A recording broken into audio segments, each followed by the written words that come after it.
Right breaking news చూస్తున్నాం. Kadapa MP Avinash Reddy అరెస్టుపై Telangana high court కీలక ఆదేశాలు జారీ చేసింది.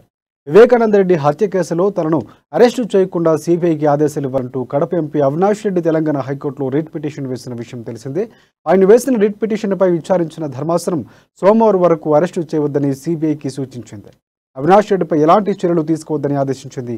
కాగా వివేకానంద రెడ్డి హత్య కేసులో సిబిఐ అధికారులు ఇప్పటికే 2 సార్లు కడప ఎంపీ అవినాష్ రెడ్డిని విచారించారు. మరోసారి కూడా విచారించేందుకు నోటీసులు జారీ చేయడంతో ఆయన తెలంగాణ హైకోర్టు